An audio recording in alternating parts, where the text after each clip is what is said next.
Welcome to Making the Brand, the podcast where marketing and pop culture collide. I'm your host, Brianne Fleming. I can't wait to chat about brands, boy bands, and everything in between.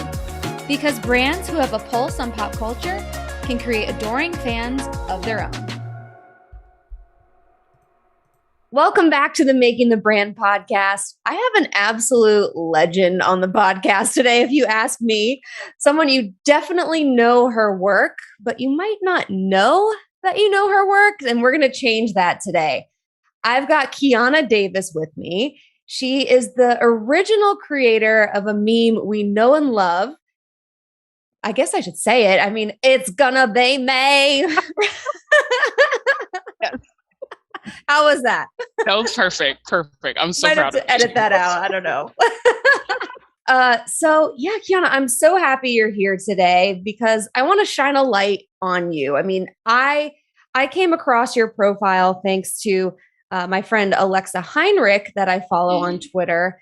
One way or another, she knew that you created this meme. And I think actually last year, right before May or on May 1st, you and I were DMing and you had Justin Timberlake shout you out. Like all these cool things have happened. And I'm so excited to hear the full backstory about all of this. So yeah, I'd love if you'd introduce yourself and also just give us some background also on your life as an NSYNC fan.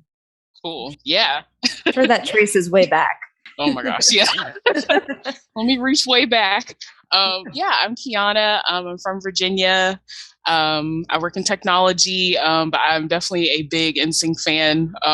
Probably, oh gosh, I don't even want to say how many years, but it's definitely over 20 years now.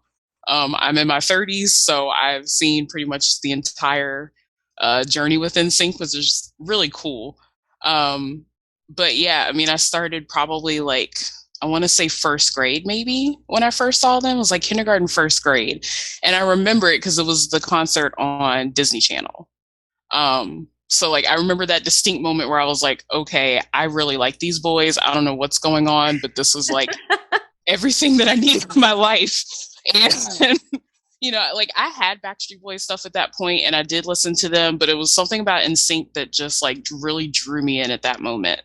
And I feel like from there, it was just chaos. And I feel bad for my mom. I feel like I have to apologize to her all the time for what I put her through. Because she had to buy me every NSYNC item that ever existed. I had the marionette dolls at one point. They got lost when we moved houses and I was devastated by that. Oh no, you never found them? No, I think someone just accidentally chucked them out. And I had Justin, I think I had all 5. I can't remember, but I know I had Justin at least. But actually a coworker from my recent job found me a JC one at a thrift store and shipped it to me from California. So I have JC again. Yeah. So I'm going to try to get the rest of them again. But I have the NSYNC blanket. I have, all these little crazy little trinkets still that I have from childhood that I've tried to just keep. But yeah, I mean, it really did just kind of turn into craziness in my life because I had to have everything in sync at every moment. And so, that was really a big part of my identity growing up because I was always the crazy NSYNC girl in all my classes. They knew that. I get it. That was just me. Yeah. I mean, it was, I feel like everyone had that one friend that was the NSYNC girl or, the Backstreet Boys girl. And I was definitely the NSYNC one. So, it really is a big part of, me growing up was just kind of growing up with NSYNC, which I think was really cool. And so, yeah, it's still continued. And I think the great thing now is that, being older, back then in 1997, 98, we didn't really have the social media stuff that we have now. I mean, we had, Yahoo chat rooms or game chat rooms or, things like that. But I mean, I was in first, second grade, so I wasn't really doing, any of that. So now being older, it's really cool to really be able to connect with, others that are around my age. And we all kind of have those similar memories and connections to NSYNC that we can really share with each other. So it's really cool to kind of continue that journey as an NSYNC fan, even now into my 30s. Yeah. And I think that's that's so special and something that I know Mhm. you and I definitely understand, but from the outside looking in, I Right. feel like it's hard for people to be like, what are these women in their 30s doing Oh, still I know. in boy bands? And it's I don't know. It's kind of a double standard because, Yeah. it's just like loving a sport or a team. Yeah. There's, And I love plenty of that too. Like I'm still, I like sports. I love everything. And I watch everything from like NASCAR to football. But I'm still, I still have like my girly girl moments and I like my boy bands too. Like it's fine. yeah, let us Um, love what we love. We're not hurting it. right. Yeah. Yeah. Well, speaking of your interests and things that you love, I did a little bit of research on you and I learned something about you that I was not expecting, but it all made sense. hmm So, your social media handle is Astro Kianna, hmm and I never put two and two together that you have astronaut dreams. You're like Lance Bass, you've been to space camp. Like, can we Yeah. please touch on that before we even get to the meme stuff? Like, tell me about Space Kianna. So yeah, and it's funny because when Lance interviewed me a couple years ago, we kind of bonded over that too because we were on Zoom and he could see like my flight suit in the background, and so we talked about that a little bit too. Oh my god. He knows that like I'm like just like him with space stuff, like that's me.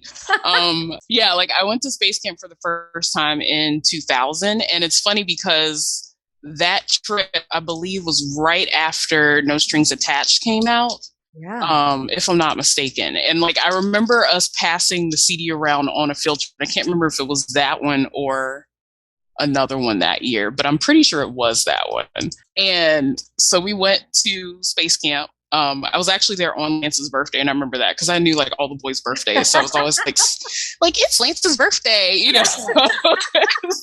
National Totally holiday. wrong.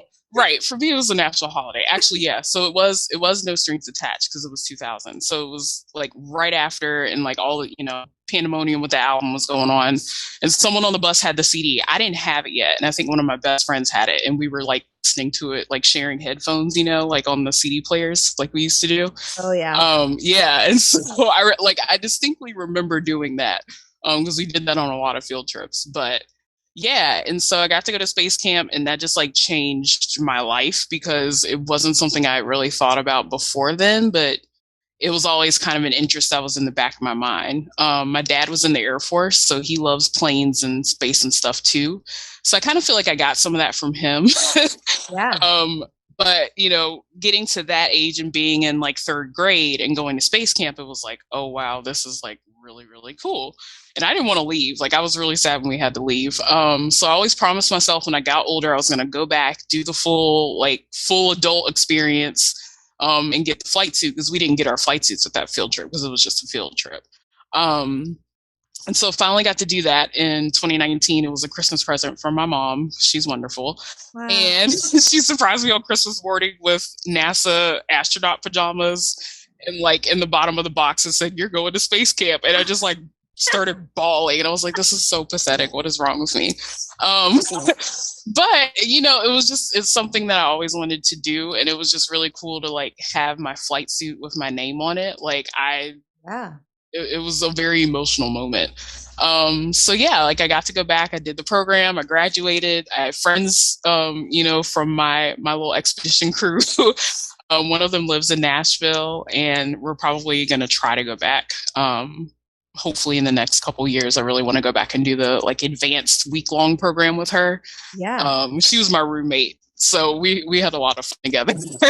Oh my god. And yeah, so it was a really cool experience, and I try to use that as, inspiration for others, especially, younger kids in my community to see, hey, here's a Black woman who's working in tech, loves aerospace, been to space camp, and, things that aren't really shared in our community. Like I really want to try to get more interest in STEM in my community by sharing my experience with that. So that's so powerful. You just, like I said, I didn't even put two and two together there, but you just so keep funny. getting more awesome. So thank you for sharing that. Now, space camp, is that in Florida? Is that a Florida? It's in Huntsville, Alabama. They used to have. Okay. I know, like, okay, so on like Nickelodeon, like on Double Dare, they would give out a trip to space camp sometimes. as the prize, and it was like I think it used to be Florida, Alabama, and California, and so now they just have the Alabama one. But Florida has some really cool stuff at Kennedy Space Center, but it's just like a day long be an astronaut kind of thing. But I do want to do that. That's on my list too. That's probably my next goal, is to get down there to do that. Well, let me know. I'll meet you there. Yes. We'll go see all the spots where That would be awesome. We used to hang out. Right. The little sweat boxes that they used to rehearse in back in the day. We'll do the full tour. Yes. So, okay, let's fast forward. I mean, it's been 10 years since you created this meme, that It's Gonna Be May meme. So take me back to that day, that moment. Where were you? What was your stage of life? Take us all back. So, I mean, literally, this is probably the most random thing that could happen to me. But if you ask my friends, they kind of joke that, they're not surprised that this happened to me, because I always seem to have the like weirdest run-ins with like fame, I guess. And so it was literally just like I saw the picture come across my Tumblr dashboard, and at that moment I was a junior in college. It was spring semester, near the end of the semester too. And I had like all these things coming up, like award ceremonies and internship interviews, and trying to like get my calendar together for the month. Yeah. And so what I was doing was putting like things on my calendar that night for April. Because it was like, I want to say it was like mid-March. It was like March 12th of 2012, I believe, when I was doing this. And I was just putting my calendar together for April, getting myself together because I knew I had a lot coming up. Yeah. And I saw that picture and I was like, oh, this would be really funny if I like put it on my calendar, like at the end of April. And so I put it on the calendar and I took a picture and I posted it on Tumblr, because I had like some NSYNC, like Britney hybrid fans, that followed me, because that's what we would, talk about all the time. And so I put it on my calendar and took a picture of it, put it on Tumblr. And the caption I used was, "In case I forget what comes after April." And, I'm thinking, okay, this is really funny. Like my friends are going to laugh. Ha ha ha. And I posted it. And I want to say like literally 20 minutes later, my friend calls me. She's like, "Kianna, go to Tumblr." And I was like, "What?" And I was doing homework or something, I just like posted it and went about my business, like hung my calendar back up, not even paying attention to my dashboard. Yeah. And I went back and logged in, and it already had like 5,000 notes. And I'm like, oh God, what have I done? And I was like sitting there like, should I just delete this? Because I don't want this to be like crazy, And so I'm talking here to my friend. Are 10 years later. Like talking to my friend, like, should I delete this? What did I do? She's like, no, leave it up. Like, it's going viral. And I was just like, oh God. And I think by the next morning, it was already at like 25,000 notes. And I was just sitting in my classes, like watching the numbers steadily rise. Yeah. And I was just like, what have I done? And like MTV posted it, VH1 posted, like everybody just started posting it. Yeah. And I was just like, oh my gosh, it's like, this is crazy. So I'm immediately worried that like Justin is going to see this and be like, okay, what idiot made this? Like, why did you post this picture? Like I didn't know what was going to happen. And I just, it was the worst. But I think eventually I just accepted it. Like, okay, I just created a meme. Like I've seen other people do it and didn't think about it, but it was literally just an accident. Like I was just posting something funny for my friends and it blew up. And I don't know who caused it, who reblogged it and caused it to do that, but it just. But thank you. Right? Thank you, I guess. Yeah, like I guess. Yeah. So you came across, did the picture have the text on it or you added the text? I think it had the text on it, yeah. Okay, but you made it like timely. The calendar picture, that was me. So other people like started posting the calendar, like they would try to repost it and claim it as their own. That was a whole issue. Some people just like took it and posted it on their own calendar, and then they would tag me, and I'm like, okay, that's cool. Like I appreciate that. I wanted everyone to do it after that because I thought it was really funny.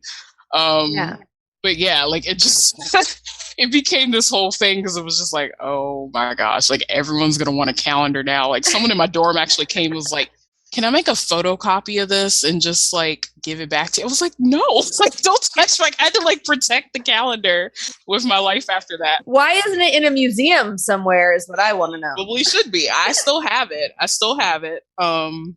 because of all that, I was like, okay, I have to keep this calendar, even if it's like starting to fall apart. Like I have to keep it, and it's actually in pretty good shape. But yeah, I don't let anybody touch it or come near it. Smart. And I think like it's the irony of it is that you were trying to like stay on track with your to-do list. You had all these things going on, and then you have like this viral moment, and it's like, oh, forget what I have going on. Like this is my life now. Right. I could not concentrate in my classes the next day because I was just so paranoid and like bewildered that I had even done anything like that. So yeah. And it's still going. So I mean, the song, I mean, It's Gonna Be Me came out in 2000 with the No Strings Attached albums. This was pre-social media. Right. So why do you think the meme is shared so consistently, even going on 10 years later? What makes it keep coming back? I think it was just genuinely funny. And, like not even just to toot my own horn, but like every time I see it, I just kind of have to chuckle because when you sing the song, like you just hear him say May, and it's like you can't get that out of your head. But it was also going back to, that was just the way they wanted him to sing things, and it just gave the song that extra little spice to it. Yeah. And I mean, if he had just said It's Gonna Be Me, it really would not have sounded the same, and I don't think it would fit in the song as well as it did, because it's a very fiery song and very just like spicy. So true. Yeah, and like I heard the interviews of like how they, told him to sing it that way. And it really did just kind of resonate better with the song and the style of the song.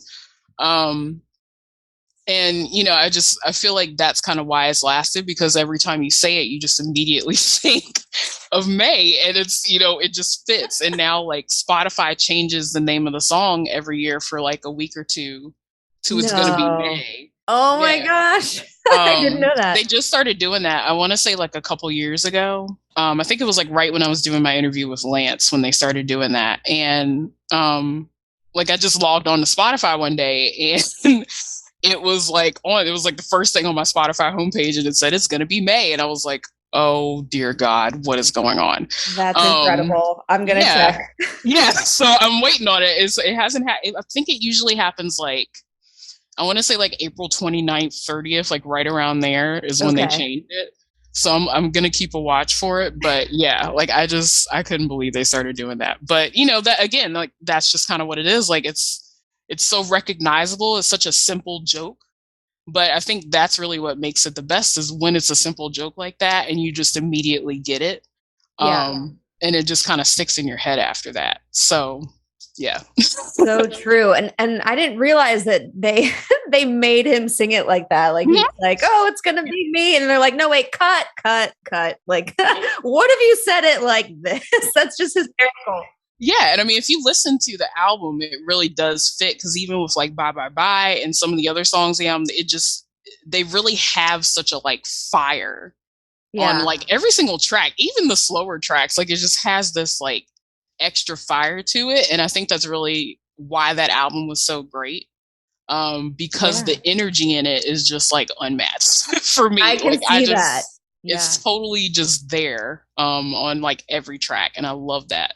I don't think it would have been the same if he just said Me. So I totally agree with that choice. Yeah, whoever that person was, the foresight that they had was incredible. Wow. Okay, so let's get into like giving credit to creators and things, because I'm so happy to hear that Lance interviewed you about this. Tell me how that came up. Yeah, it was actually it was from the NSYNC podcast that I did, and it was really cool because these two wonderful women, they're just kind of like me, like we're all in that same age group of being, older NSYNC fans. And it was really cool to just talk with them about our experiences as fans. And so we did the interview, and then I want to say, I did that interview back in like 2018. Like it was a while ago. Like 2017, 2018, I can't remember. And then in 2020, like right after the pandemic started, they got invited on Lance's podcast, and they also invited me on there. So we all kind of got to be like our little friend group on there with Lance, and that was like the best day ever because it was just really cool to be able to talk, to him directly about how all of this came about. But also apologize for like never letting this day go, and you're gonna have to hear about this for the rest of your life. Pretty much. Sorry. But hey, I bet their streams go up, and maybe he gets a little bump in his paycheck. Exactly. Yeah, like it works out. It works out. Keep it going. Yeah.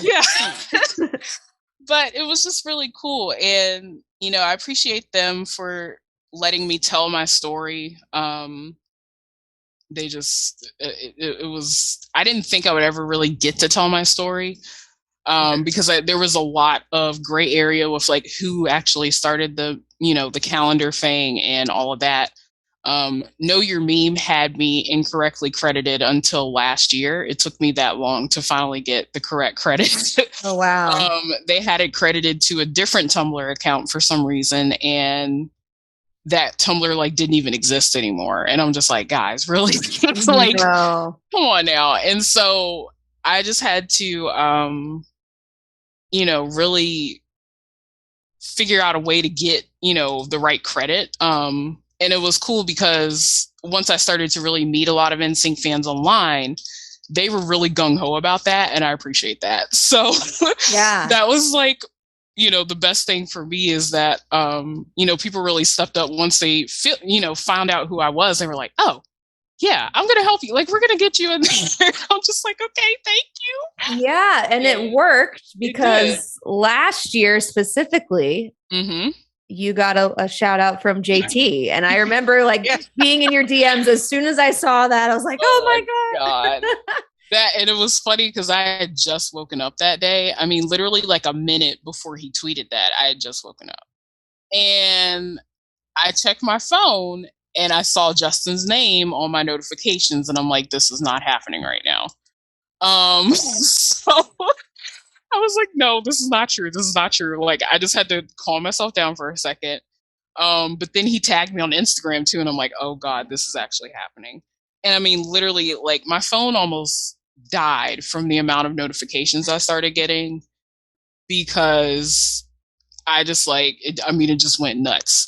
And so I think part of it that actually, made that happen, Entertainment Tonight had posted a picture of me holding the calendar like the day before or 2 days before. And I feel like someone either he himself saw it or someone, in his camp saw it and was like, yo, let's just give her a shout. It just, something happened.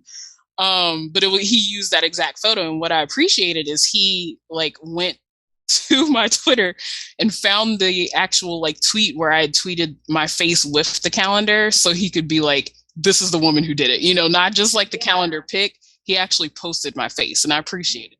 To put the face to it. Yeah, that's so important. So, for him to do that, I just really appreciated that. And it kind of solidified why I love him, because I know he probably wanted to give me credit all those years, but just did not know how to find me. So, once Lance actually found me, because they discussed me on it was one of his previous episodes of the podcast right before he interviewed me. He asked Justin, he's like, we found the girl who's responsible for the meme. Do you have a message for her? And Justin was like, you're a legend. And I'm just like, I had to cut off, I had to push pause and just start bawling again. Cause I was like, this is not happening. He did not just call me a legend, please. Justin and I agree. You are a legend. I couldn't believe it. It was so cool. Yeah. And I think as an artist, he has to get that. He has to get how meaningful it is to give credit to artists of all kinds, whether you're selling or writing an album, a best-selling album, or if you're creating a meme. It matters to us to have that light shown on us, and especially from someone that you've admired forever. Oh my gosh, I'm so happy for you. And who knows, maybe we'll get another tweet this year. Never know. Yeah, but it really was I have to thank Ashley and Christine from the NSYNC podcast, because their podcast is called Girl, Were You Alone? And we had such a fun time doing that interview, but that was really what started everyone to give me credit for things and to actually find out who I was. So if it hadn't been for them a few years ago interviewing me, like, I don't think any of this would have happened after. Yeah.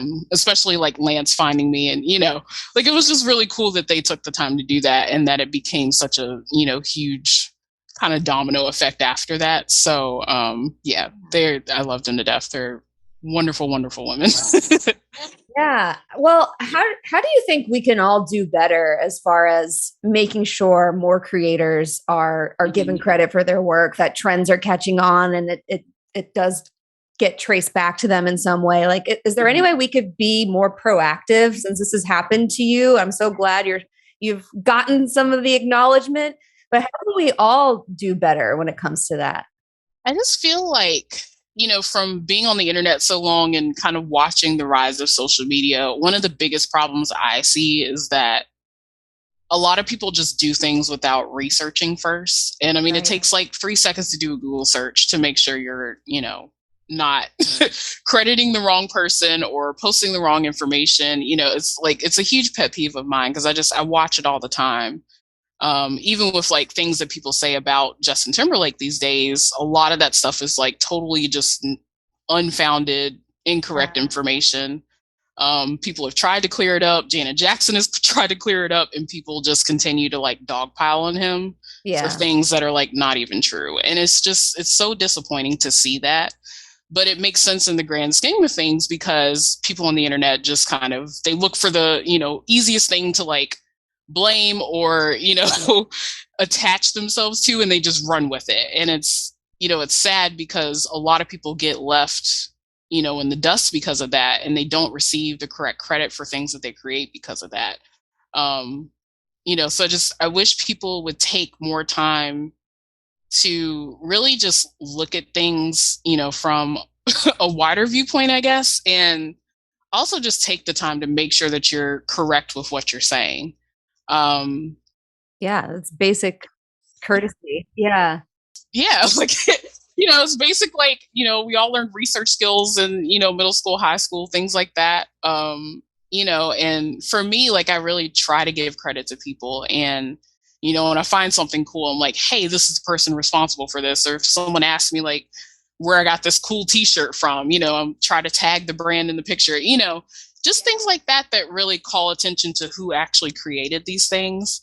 It really does go a long way for the person who did create it. So, being on the other side of that, like, now that I've had all that happen to me, and, it's kind of overwhelming sometimes still. And especially last year with Justin finally, calling me out. It was a good thing, but also kind of a bad thing, because almost immediately after he did that, people started like dogpiling on me about being a Justin Timberlake fan, which I thought was weird. And I'm like, guys, not the day, right? And this, now that it's like an unofficial holiday, this is really supposed to be, a happy day for NSYNC fans, because we really do kind of regard it as NSYNC Day. And they got, their star on the Hollywood Walk of Fame on April 30th. So it's kind of like a whole like NSYNC week now. Is that a coincidence, or was that by design? I don't know. I feel like it was. I feel like they did that on purpose, and I'm so sad that I couldn't be there. Because I really just wanted to be there to see that happen. But I feel like they did it on that day for that reason, because it's going to be May the next day. But yeah, like it's supposed to be a happy, day for us to celebrate NSYNC as the group and the community that we've all created, especially now. Because I have a very tight-knit group of NSYNC fans that I'm friends with. And, we all have our discussions, and, we got to like form a blockade to protect our boys sometimes. But it's just, it's really cool for us to just have that. So when people, try to ruin the day with all this like controversy and unfounded whatever that they've created, it's not cool. And I just wish people wouldn't do that. Because we're really just trying to have like a fun day for ourselves. Right. So, and that's what's so special about memes is, they can just bring you joy. They're like, that's what it is. Little pieces of escapism that you come across unexpectedly. And I think your meme is so special because it kind of has this baked in seasonality to it, to where every year, it's going to keep popping up. Just let us keep enjoying it. You might get those people that just say it's gotten old, but just let it live on, right? It's your stamp, an NSYNC stamp on pop culture. Again, it's harmless. It's not hurting anyone. Like, just keep scrolling if that's not your thing. Exactly.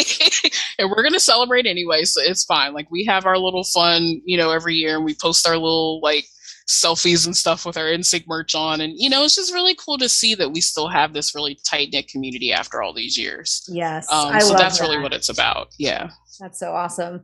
So I just want to get your perspective. Like, how does this all feel to have created a meme with such lasting impact? I mean, you mentioned that you've gotten the chance to be interviewed by Lance. Justin has acknowledged you.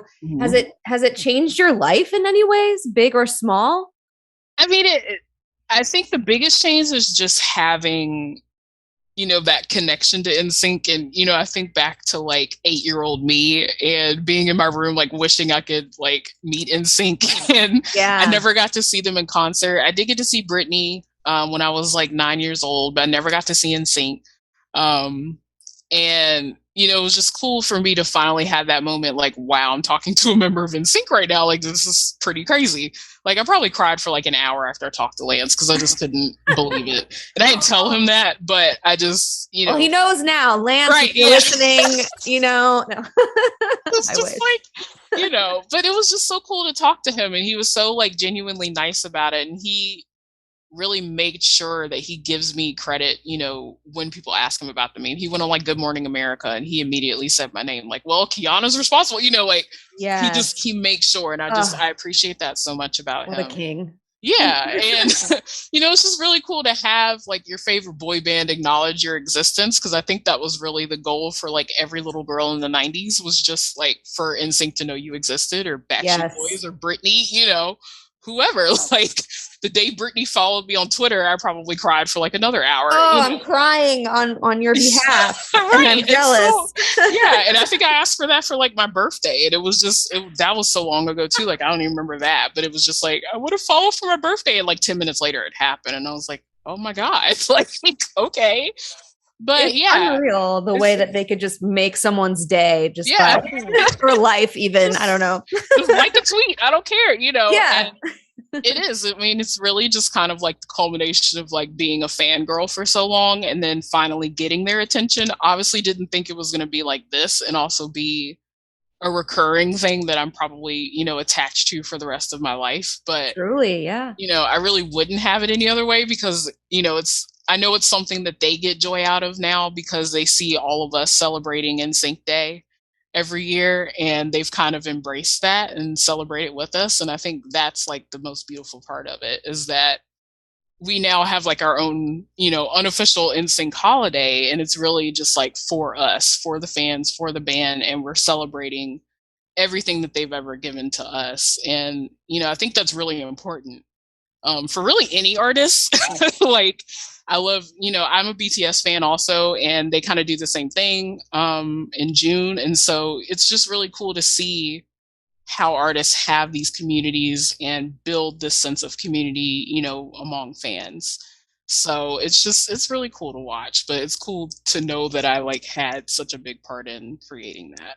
Yeah, it just helps their legacy live on. It's great to have a day like that to celebrate. For Backstreet fans, it's April 20th, which was the day that Brian finally flew down. He was the last member to the group. So the day we're recording this, April 21st. So that was yesterday. It was like kind of Backstreet Boys day for me. And it's so fun, It's cool. Like, it's cool to just have stuff like that. So And I think it's so special because now, like you said, you are going to be you already are so memorable to NSYNC. Like, they know you by name. They attach you to this moment that happens every year. I think that's what 8-year-old Kianna, that was like her life goal, right? That was my life goal. It's just like, space, they have to know. Yeah. And and have NSYNC know me. And there's only one of those things left to do. And I think, Oh my I think gosh. you'll get there.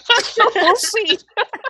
We've talked a lot about, I mean, this whole subject is really about memes, and brands and marketers and individuals too are just out there creating memes every day. And sometimes they take off. It's like lightning in a bottle. But right. Are there any lessons or tips you'd share for creating a meme that really resonates with people? Because a lot of them miss the mark, and it can be really hard to find that balance of what's going to work, what's just, trying too hard, trying to jump on a trend. So in your mind, what makes a great meme? I think originality is really probably the biggest thing, because that was, with mine, it was something that, obviously was very random. It was not meant to be, not really meant to be a meme, but because, no one else had thought all that time, oh, it's going to be May, let me put this on a calendar. And like, I did that. And that was really what caused it to blow up, because even that picture that I had, seen on Tumblr, it had a few notes, but it didn't have 75,000 like mine ended up having. So, it was funny, but it was just that extra little step that made it funnier. And I think that was what resonated with people the most. So, it's kind of the simplicity of it, but also being original about it is what really makes it take off. And, memes that I see that, fall flat for me are the ones where you can tell they just like try too hard, and they try too hard to like stretch a joke, or, piggyback off of someone else's joke, or, like it doesn't hit the same. Yeah, you can see right through that. I think the more genuine it is, but also still, keeping that simplicity and originality, that's really what makes the difference. I love that. And you mentioned earlier too that it did cross your mind to delete your Tumblr post. Like, I mean, what I imagine that's something that crosses a lot of creators' minds when something starts to take off. It's like, oh my gosh, should I delete this? So what would be your advice about that? Just, to overcome that. I guess once you really realize that it's like bringing people joy, that's really, the funniest part. It's such a wild thing to happen. And if you're not ready for that level of like attention, it can be very overwhelming. So, for me, and especially being younger when It's Gonna Be May started, that was kind of scary for me, because I'm like, okay, I don't know what's going to happen. Like, and, even when Justin acknowledged me last year, like I had people kind of like what I said earlier, they start like attacking you for stuff. And trying to like find bad stuff to say about you. And, and I'm just like, why are y'all so, convinced so that like, just let me live. Like, I just posted a meme. Like, I'm trying to be funny. I'm trying to make people laugh. Like, I like to make people laugh. And so when you get that kind of attention and you're like, okay, this is starting to feel kind of like unsafe. I don't know if I like this, but I really just kind of had to work through that myself and just be like, you know what, whatever. 'Cause I'm not a bad person, and I know I'm not. If it makes somebody laugh, then I've done a good job. So I'd rather make someone laugh than just be afraid that someone's going to try to like ruin my life. So amen. That is such a healthy outlook. It is. And, so well said. It's paid off for me. So I, now that I see, how much joy, things have, been to others, like that really kind of helps me deal with it too. When I do get those like one or two weird random people who want to like be mean to me, I'm just like, whatever, like, and it's cool because now I have like my little NSYNC gang, and they just kind of jump in and be like, yo, leave Kianna alone. So, it's cool. Like, I like to have that. So, yeah. I would say two things are inevitable every year. Like, it's going to be May, and people are going to be mean. Like, that's it. There's always going to be miserable people like that. Always. So I love your perspective. Yeah. One thing I did notice, and you might know this already, but if you look up It's Gonna Be Me and their Wikipedia page, it mentions the meme. Yeah. Yeah.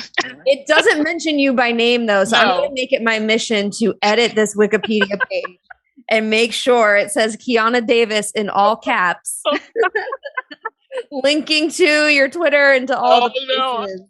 It's so funny. So making sure that you continue to get credit. So I think you've inspired a lot of people with, again, like I said, your outlook. And I hope that we're better about giving credit to creators. And I'm so glad NSYNC knows who you are, and they will for decades to come. Is there anything else you'd like to add, or where people can follow you and keep up with you as you head to space and do in the future?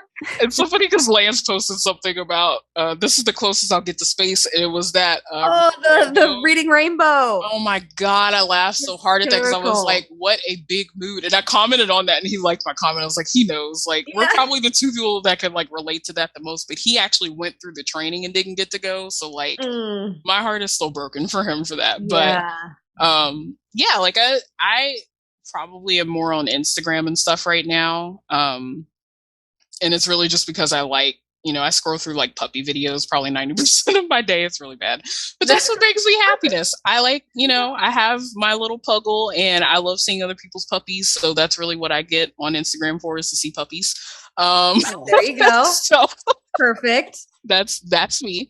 Well, you are a huge inspiration. I want everyone to keep their eye out every year around this time to look out for you and see what you do next. I'll link to your Instagram, but it's astro_Kianna on Instagram and Twitter if you want to check her out there. Thank you so much. This was so fun. I hope you get all the retweets in the world. You deserve them. This has been a blast. Thank you so much. I appreciate it. If you're a fan of this podcast, be sure to subscribe, or better yet, leave a review. You can also join my Twitter chat at #PopChat for weekly pop culture discussions you can actually learn from. If you have an idea for an episode, shoot me a DM at Brianne2K. As always, thanks for listening.